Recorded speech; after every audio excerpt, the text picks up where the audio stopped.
Three ways to make your college life wow and get the best out of that. So this video is going to talk about कि आप अपनी college life को कैसे enhance कर सकते हो, कैसे better plan कर सकते हो. We'll discuss certain examples and try to look at what all can you learn while you are in college. My number one answer, my most important answer is networking. आप ये देखो कि पूरी school life के अंदर आपने जितनी चीजें करी हैं वो आपने आइसोलेशन में करी हैं. आपके मार्क्स, आपके कंपटीशन, आपका स्कोर, आपकी मार्कशीट और वही आपकी जिंदगी थी. आपकी सक्सेस हमेशा इंडिविजुअल सक्सेस थी, कभी भी टीम सक्सेस थी नहीं. बट वर्ल्ड के अंदर सारी success, all business, all corporate jobs, everything that you do has to be through networking and group activities. So आप जब कॉलेज में जा रहे हो, कॉलेज के अंदर आपको इतने सारे बच्चे मिल रहे हैं, आपके पियर्स मिल रहे हैं, इतने सारे लोग मिल रहे हैं, उनके साथ ढंग से इंटरेक्ट करना, उनके साथ सोशलाइज करना, आप जिंदगी में फर्स्ट टाइम अडल्ट बने हो.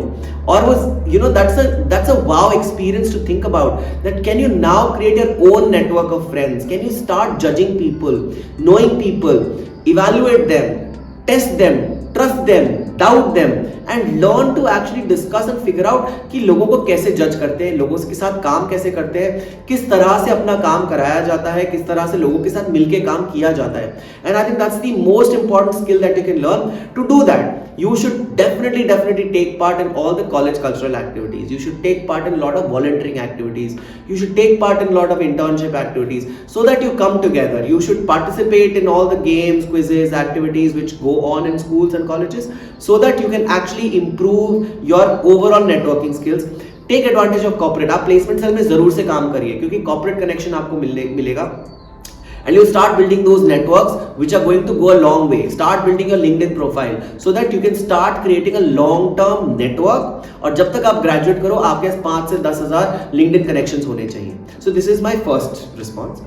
Number 2, please do not undermine your academics. हम कितना भी हमारे एजुकेशन सिस्टम को बुरा भला बोले, बट प्लीज समझिए, पहली चीज ये सारे स्कोर काउंट होंगे एंड ये सारे स्कोर्स आपको जिंदगी में एक्चुअली दिखाने के लिए जरूरी पड़ेंगे. I'll give you a real example. I just got a message yesterday. There's a student who scored a 99.6 percentile in CAT examination and he has got no calls from any of the top 5 IIMs. And the reason is because he has not worked hard on his graduation. His graduation score is much lower. और केवल उस graduation score की वजह से उसका top MBA college पूरी तरह से cancel हो चुका है और ये बहुत ही ज़्यादा sad situation है. That kid is under depression just because उसकी सारी effort waste चली गई because he did not study well in this college. Similarly ये सारे scores आपके masters के लिए, आपके बाकी सब time के लिए सब जगह count होंगे. You never know when your mark sheet might be counted. आपको government से कोई स्कॉलरशिप या सब्सिडी लेनी है, उस टाइम पे ये हो सकता है मार्क्स काम आ जाए.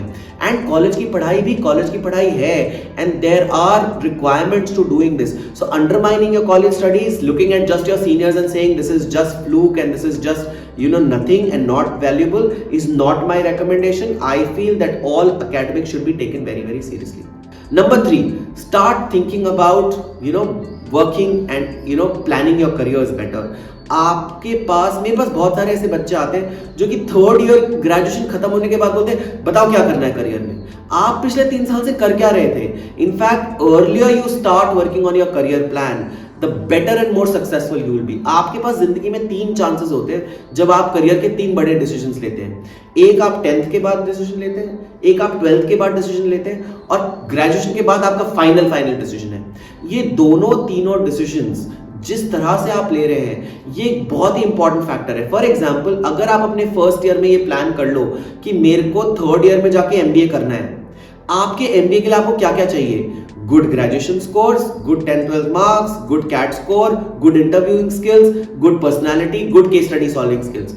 आप इन सारी स्किल्स के ऊपर फर्स्ट ईयर से काम करना शुरू करिए. So why not start taking participate in debate, start participating in activities so that your interviewing skills become better. Start building your profile so that your internship profile, your CV is strong. So ये आप अभी से plan कर सकते हो क्योंकि आपको MBA में जाना है, आपको एंटरप्रेन्योर बनना है. आप अपनी networking skills, socializing skills, problem solving skills, marketing skills, digital media skills, finance skills, इनको इंप्रूव करिए और इसके ऊपर डेडिकेटेडली काम करिए. Work with a good startup founder, learn his skills, learn his knowledge, get to understand what he's doing, and you can start building that entire side. So the earlier you plan your career, मेरे पास बच्चे आते हैं बोलते हैं third year में cat देंगे, अभी तो मजे कर रहे हैं. फर्स्ट सेकंड ईयर में आप एक प्रोफेशनल कोर्स कर सकते हो, उस प्रोफेशनल कोर्स को एडिशनल कोर्स के जैसे ले सकते हो आप. CFP, CMA, FRM, there are 10,000 courses that I can go on and talk about. Digital marketing, social media marketing, SEO. You can build these skills, do a dedicated course and enhance your career. So